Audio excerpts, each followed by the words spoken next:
Hey YouTubers, it's Valerie with Money Mindset Coach, and tomorrow is May 1st.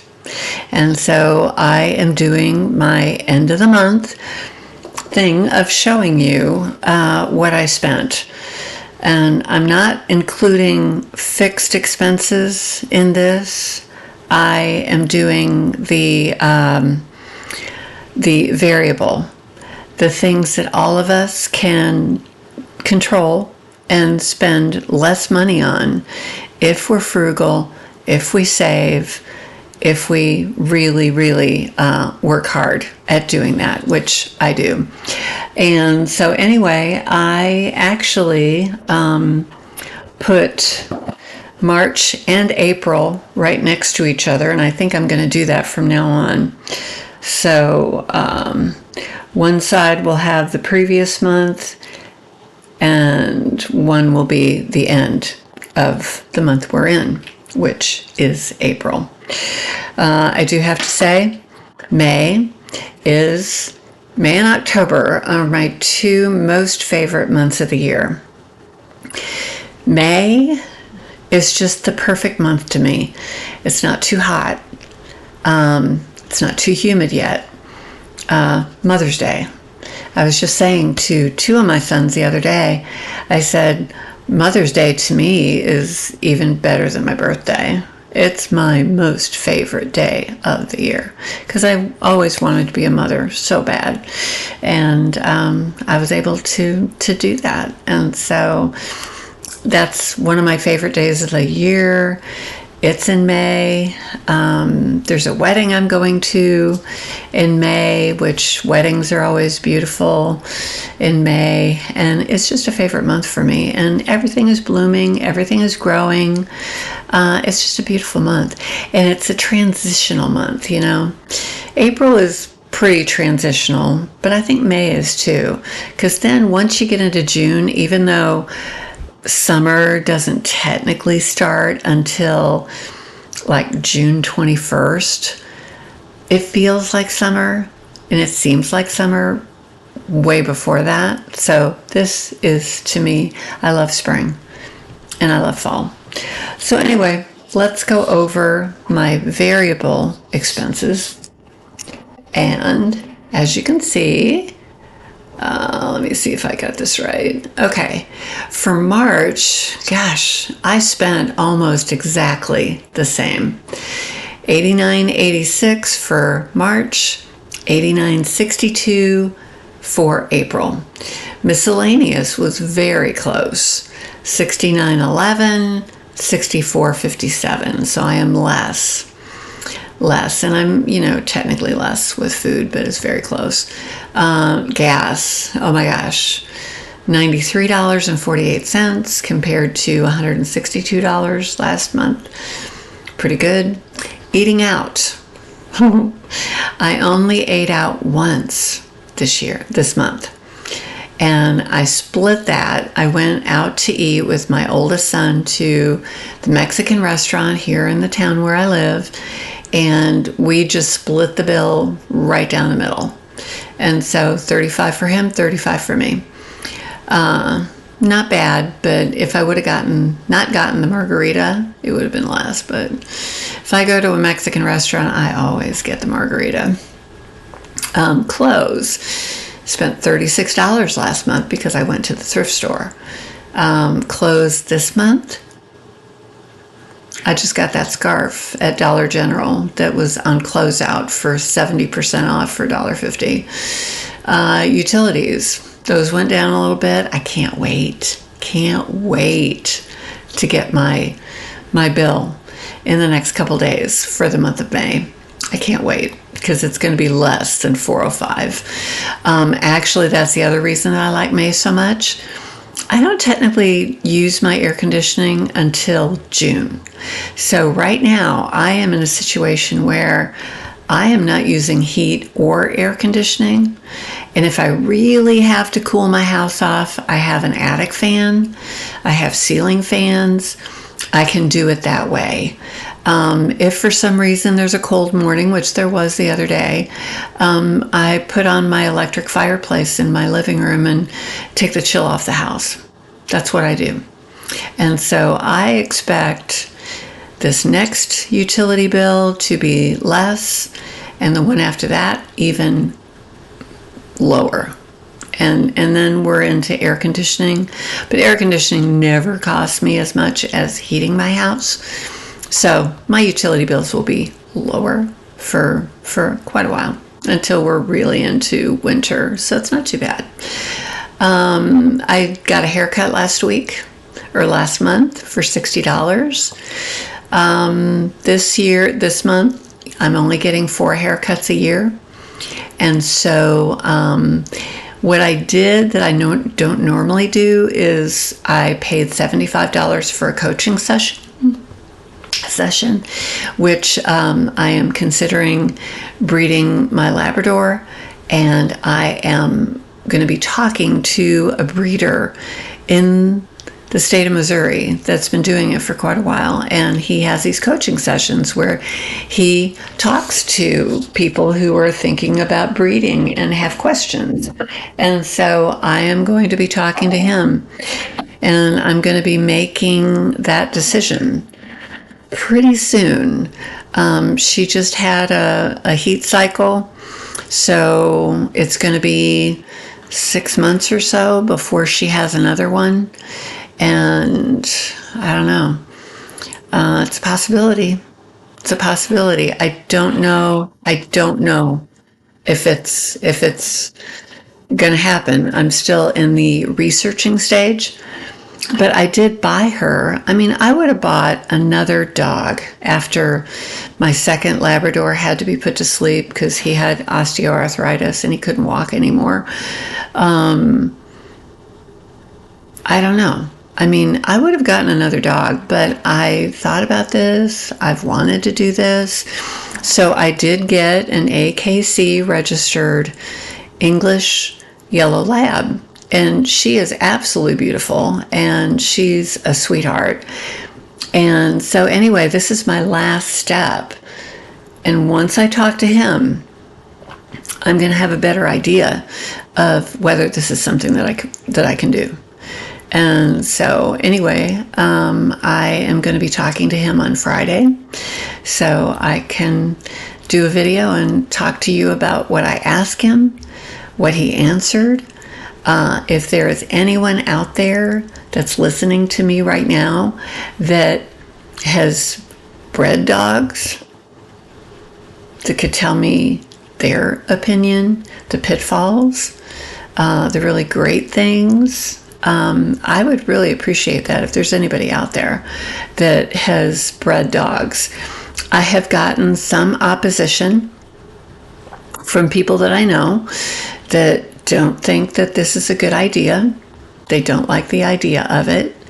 And so I'm going to be talking to this coaching guy about this and see what he says about that. So anyway, what was I? Oh, yes. Okay. The other thing that I have going on is I have a possibility of buying a car that has half the miles on it that mine does, because my car has 204,000. It just turned 204,000. And it's not for sure yet, but there's a possibility that I might be able to buy a car that's a couple years newer, excellent condition, taken care of excellently, is actually owned by a family member, and we will see if that's going to happen.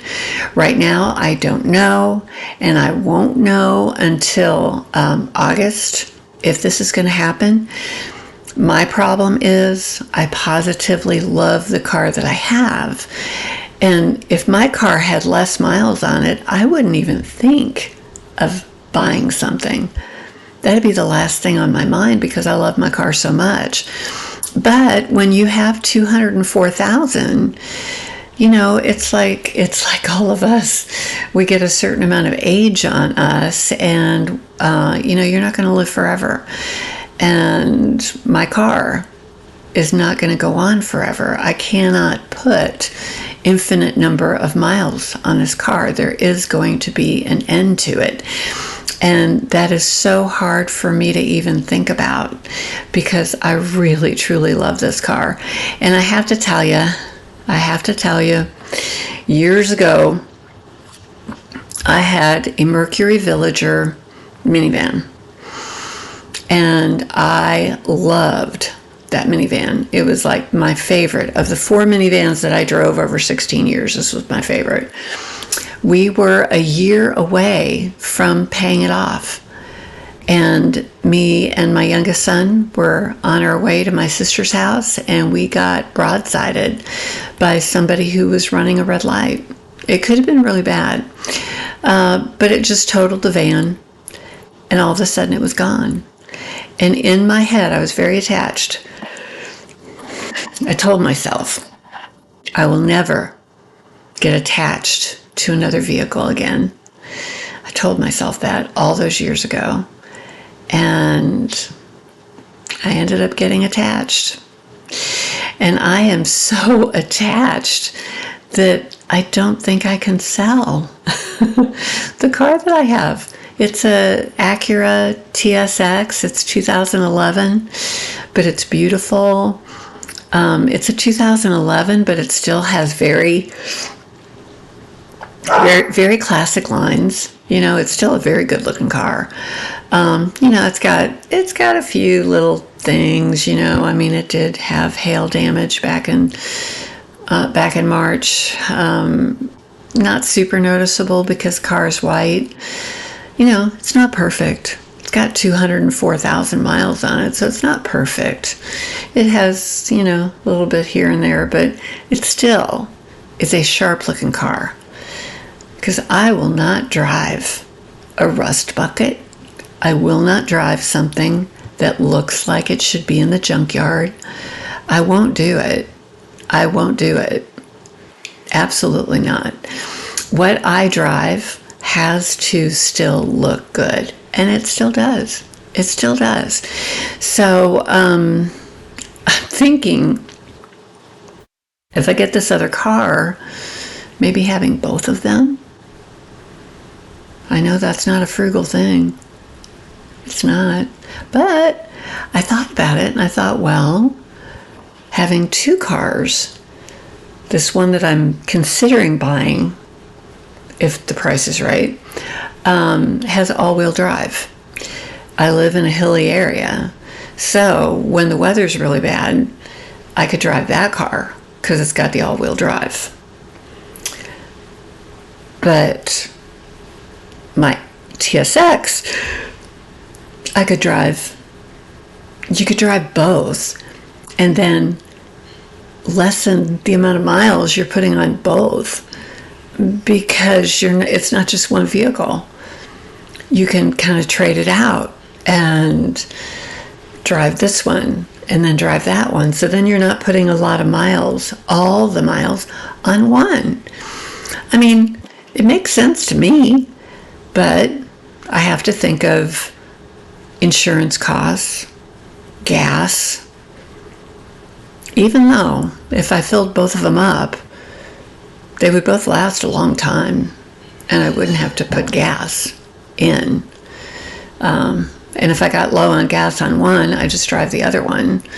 I never actually had that. When I was married, yeah, we had 2 cars. But we were both driving. I've never been in a situation where I myself have 2 cars. It goes against everything that's frugal. It doesn't seem like a very frugal thing to do. I totally agree with that. But I see the advantages. Now, in Missouri, you do have personal property tax. So right now, with my TSX, this last December, I paid $125 for personal property. This vehicle is 2 years newer, so I wouldn't think that it would be much different, really. But that also means that I would be paying double personal property tax, double car insurance. The thing that wouldn't be a bad idea is if one of them needed to be worked on, I still would have a vehicle, you know? Oh, the other good thing about the possible new vehicle is it is an SUV, and it has a really nice back seat space, headroom, legroom. Living in a tourist town, there are people who come in on the train and they don't have their car. So we do have a trolley system here, but are there a lot of Uber drivers? No, as it turned out, there isn't. My daughter-in-law was here a couple weeks ago for a girls' trip, and they wanted to have an Uber, and there wasn't one. And so that lets me know that there's a need for this. I could make money with this new vehicle. And if I'm doing the breeding and my dog has puppies, it's easier to transport the puppies in that vehicle than it would be in my 4-door sedan. So there's a good reason for that. So I don't know. Maybe I could get to the point of selling the TSX. I don't know. I love that car. I just don't want to let it go. My oldest son came on Saturday and changed the oil and cleaned the air filter and got a new cabin filter for it. He did a lot of work on the car, and then he took it back to where he lives and he washed it, and I had his car. And I tell you, I cried when he drove away. I cried. Not because he was leaving, but because the car was leaving. You know, I was sad. I was going to miss that car. And then I got it back a couple days later, but I missed that car. I love that car. God, I wish I wasn't so attached to it. I really do. I really do. But anyway, that's kind of my dilemma right now, and I don't know what's going to happen. And you know, that whole thing, it's going to be, it's not going to be till August that's even going to be a consideration. The good thing about that is in October, we have, here in the town where I live, we have Oktoberfest. And we can have 40,000 people come to Herman during that time. Well, I could make bucks during Oktoberfest with driving people different places. And the thing is if you're right here and you're driving to this winery, to that winery, whatever, basically, it's not very far. So I wouldn't be putting a lot of miles on the car. It's not like if I was in St. Louis and somebody called and wanted to be picked up over here and taken to the airport, you know, long distances. You don't have that here. You just take people around to the wineries. You take people to a restaurant they want to go to. Most of it is going to be the wineries and the distilleries. And the thing is, I know where all of them are. I've lived here for 6 years, so I know where I'm going. And I think it could be a really good business. And I've already come up with some names. My middle son came up with some. He went to AI and came up with better ones than I did. And so I already have a name. I have a name for the breeding business too. So these are two things that are money making over and above my Social Security and my job that I work 2 or 3 days a week. So I think it could actually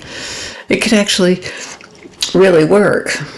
Now the other thing, I forgot about this. Okay, the month of April. This is the last day. This is the 29th of April, or the 30th of April.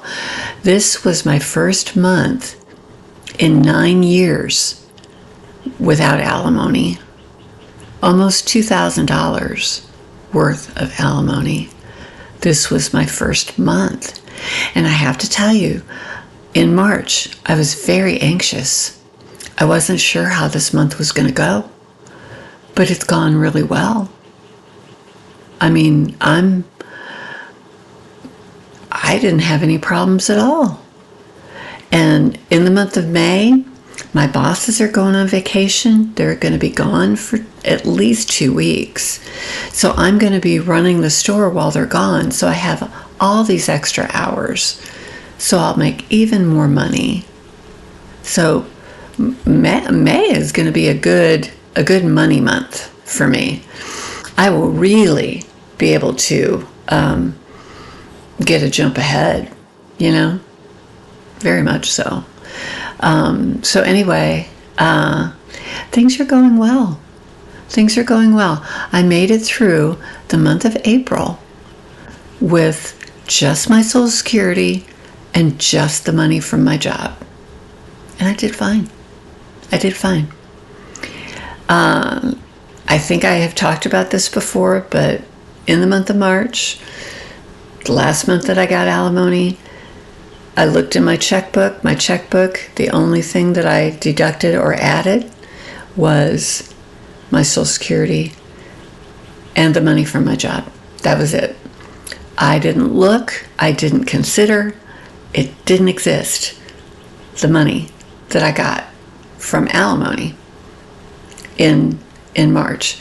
And my ex-husband had even said to me around Christmas, he had said that he might even give me more in the month of March, being the last month, kind of like a bonus thing, because we had an amicable, I think that's the way you say it, divorce.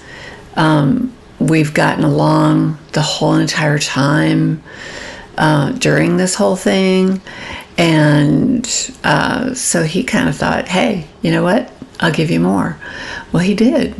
He gave me total, I think for the month of March, instead of giving me like $1,900, he ended up giving me $3,000.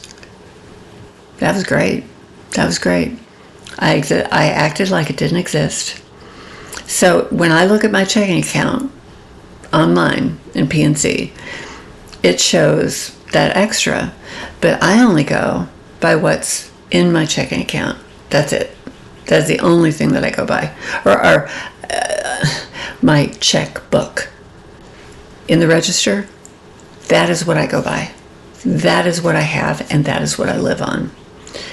The other is complete. It ends up being a cushion, is what it does. It ends up being that extra amount that's in there that I don't even look at. It doesn't exist. And when you do that, you never have to worry about running out, because I still have my emergency fund. I still have my IRA. I still have all these things. And I did fine. So anyway, I'm not stressed out about that anymore. I'm not worried about that anymore. I know that I can do it. And when it comes to this other vehicle, I'm going to be paying cash for that. And there's so many, with all the tariff things that are going on right now, there's so many YouTube videos that I've seen where they talk about, cars and the new cars and keep your old one. You know, I think there's going to be a lot of people that are going to do that. They're going to keep the car that they have, especially the car that's paid off. They're not going to be going to get a loan. But the thing is when I buy this car, if this happens, whatever that price is, that is what I pay for it. When you buy a used car or new car and you have a loan, whatever you say you paid for it, when it's all said and done with the interest and everything on your loan, you're paying a lot more than that. So, you know, paying cash for a car, to me, is a blessing that I can do that. I've had car payments. I've had them, and I hate them.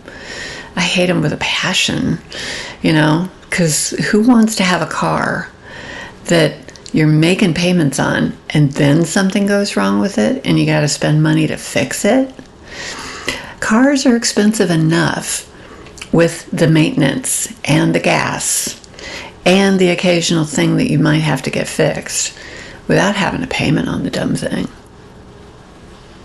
No, that's not worth it to me, and I will never have another car payment, especially if I can get this other vehicle. That thing will last me years because it's a Toyota, and Toyotas can go and go and go. So, you know what? Might be the last car I don't know if it'd be the last car that I ever buy. I'm only 67. I want to live to be late 80s, maybe 90, maybe even more than that. Maybe it wouldn't be my last car, but it'd be close. It'd be close. So we will see. That's all the more reason for me to have both, so I'm not putting a lot of miles on either one of them. That's a good point. Hadn't thought about that. Yeah, it would help that car last longer and not put as many miles on it. Okay. Another good point. Okay. I think that's all I have right now. Now, I'm going to post this for tomorrow, but the one, because that'll be Thursday. The one on Friday is when I did my hair this morning. So if you watch that video, you're going to see how the humidity made my hair just go a bit straighter. But you at least will be able to see how I do it with my trusty electric rollers that I got at Aldi. Awesome. You'll see how I do it. And believe me, I have straight, thin, fine hair. And that video will show you how I do my hair. So anyway, if you like this video, give it a good thumbs up. Subscribe if you would like to. That would be great. Commenting, any of those things really helps the channel. It helps the channel, and that's a good thing. And I'm very, very appreciative to all of you who watch the video, who come back and watch me regularly and comment regularly. I really, truly enjoy that and appreciate that. So like I always say, use it up, wear it out, make it do, or do without. Till next time, bye.